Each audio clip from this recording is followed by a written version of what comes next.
Okay. Good.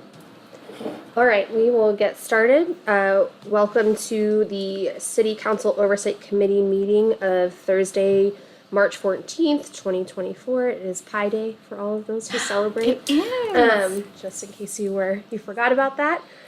We have 3 items on our agenda today. So we always have a hard stop, I think, at 5:30 before Planning Commission. So we've got a couple of things to get through. But we will start off with item number 1, which is an emergency shelter update. So I recognize April Dozier. Thank you. I don't have a lot of stuff to report, just standard kinds of things. You have the report with the numbers on it. We maintained capacity every single night. We're turning away an average of 12 people a night that we were documenting.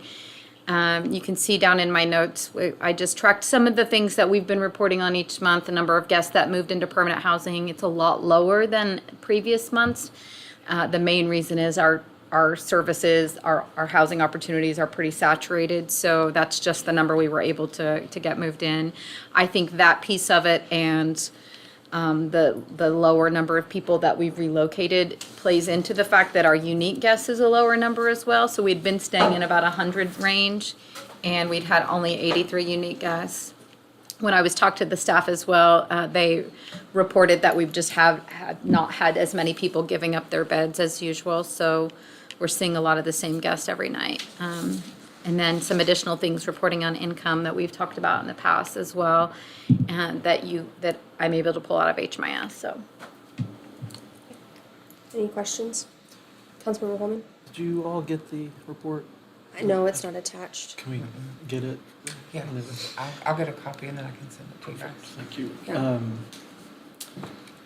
So, let's see, 12 per night being turned away. Is it still, would you say the makeup is still like 25% or so that are people that have income working, or they have disability or social security or something? so on this particular month's report, 33 of the 83 guests reported having income at entry. So that's a note actually in the report, and the average income for those 33 people was $1,000 per month or less.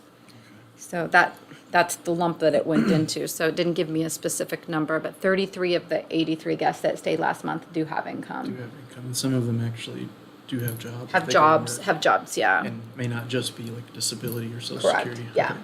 And then, would it still be the case that, I don't know, the largest increase groups were, you mentioned before, senior citizens Yeah. and domestic violence victims? Is that still what you were seeing? Yeah, in fact, if you look on this report, you'll see like the age range is trending upward. So we had 29 of our guests were over the age of 50. So like the age is trending upward in the age of the guests that we're housing there.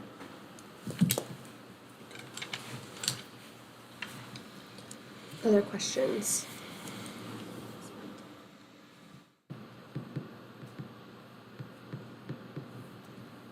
Okay. All right, thank you guys. That's it. Thank you very much. Do we have a representative from the Cleveland County Health Department here? I don't see one. So that was item number 2, but I'll move on to item number 3 since, yes, you.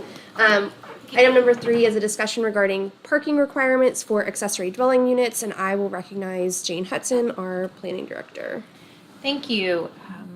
So I wanted to, I know this was a little short notice, but I wanted to get this on the committee so we could publicly discuss. We've got the accessory dwelling unit ordinance coming forward to council, and there was discussion about whether or not we would eliminate the parking requirement for the accessory dwelling units.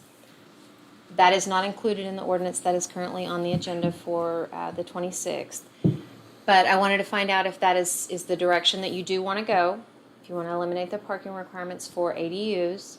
And if so, I wanted to be able to get it on the April Planning Commission.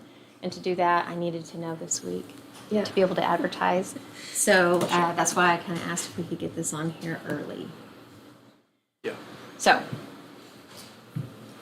right now, the off-street parking requirements, you'll see single family And two-family dwellings, we have 2, and what we would do is to distinguish between the single-family unit and the ADU that would be going in.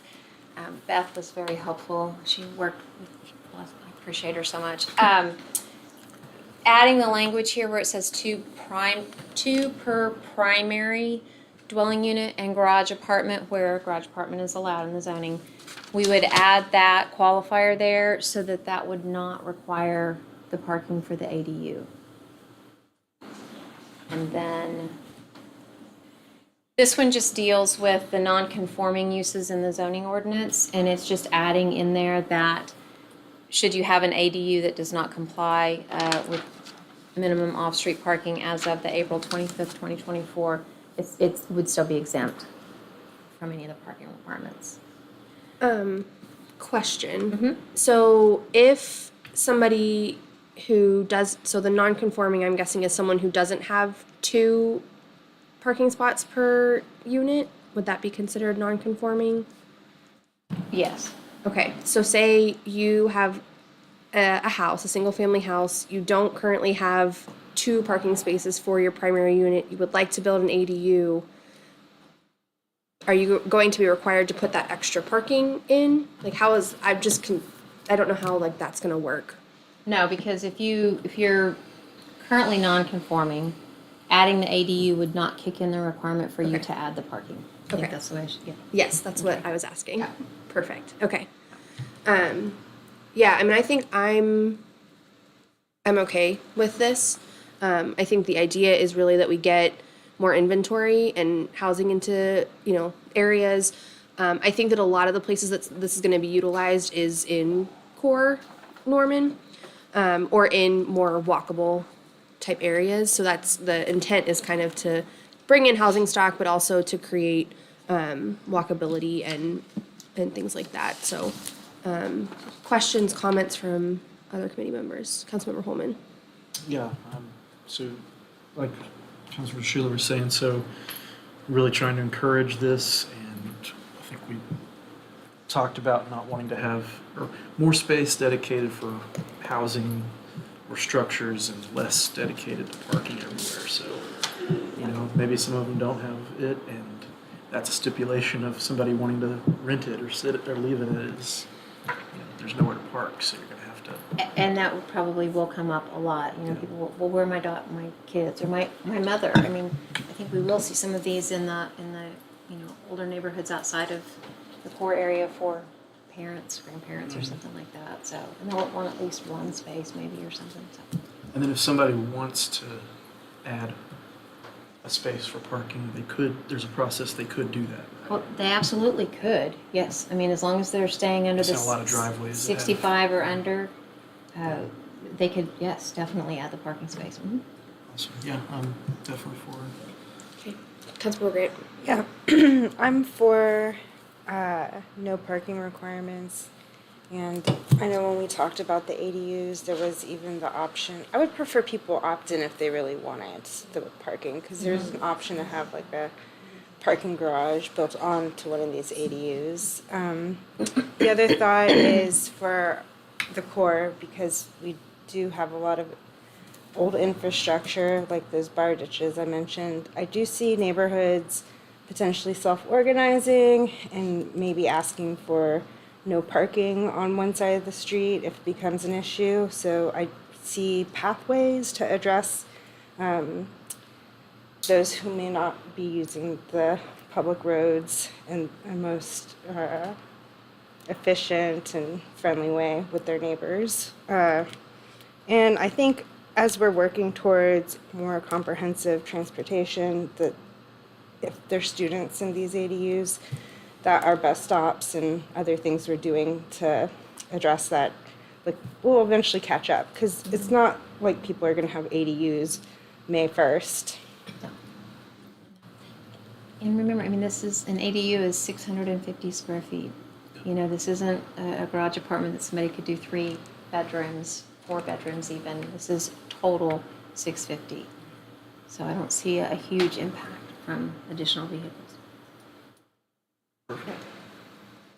Okay, cool. Yeah, you got the direction that you need? Yes, it is. Okay, awesome. Um,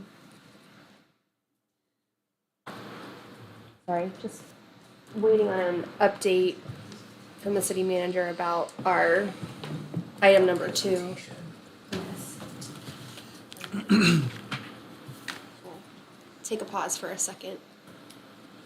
No, she always had an intermission. You just let them- It's about to be the shortest meeting. I know.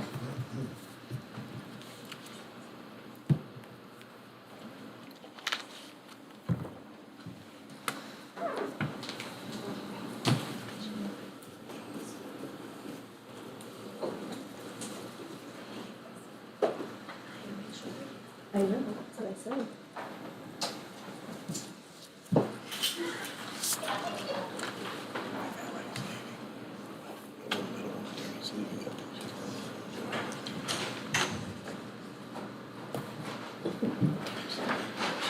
Looks like half the planning commission agenda's postponements. Yeah, that's what I was saying earlier. Jenkins and Highway 9.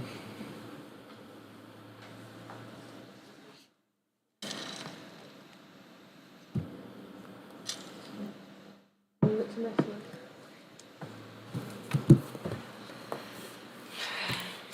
Just Yeah, they're not pulling up.